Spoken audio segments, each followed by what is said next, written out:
Lesson 34, the circle of fifths. So you can see the image here of a circle with key signatures all around it and these different designations. And you look at the very top, you'll see a C. And that is the key of C major there. You see on top of that with the treble clef, and there are no sharps or flats.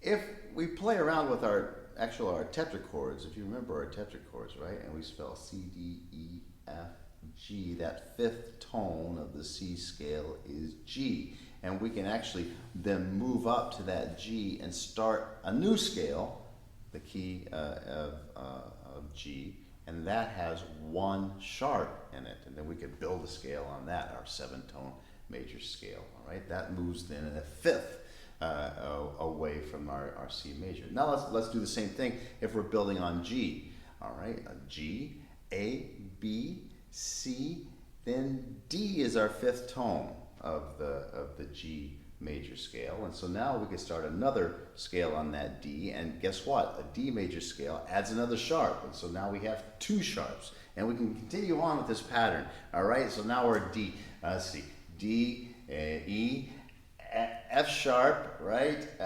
G, A. So now we're on the fifth tone of D, and now if we start a new scale on that A, a new major scale on A, we have three sharps, all right, in the key signature, and A has the major scale A has three sharps. And you can follow along here on your circle of fifths as we move to the right in clockwise direction as we move in fifths all the way around, adding sharps.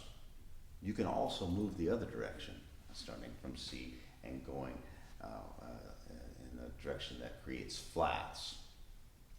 And so when we do that, we are moving in force, right? Or we are moving down a fifth, which is the easier way of thinking about it with the tetrachord. And so as we move down from a C, right, we have C, and then what do we have? B, and then A, G, and F. And when we get to F, we're going to create a new scale going down, and we add a flat for the key signature of F. You can do the same thing for B flat with the new tetrachord that happens on the fifth tone going down on an E flat, and so on. So that's going counterclockwise, going to the left around the circle of fourths, right? Circle of fifths moves to the right, circle of fourths moves to the left. Now, if you look at the bottom of our picture here, you'll see that some scales have two names. For example, the scale of C flat is also the scale that's built on B. So C flat and B are enharmonics. Remember the enharmonics? There's two different ways to name the same pitch. And so depending on whether or not we wanted to build a scale based around flats, we would use C flat, or if we want to build a scale based around sharps, we use B for that. And the same thing for G flat and F sharp, and D flat and C sharp. Those are all enharmonics.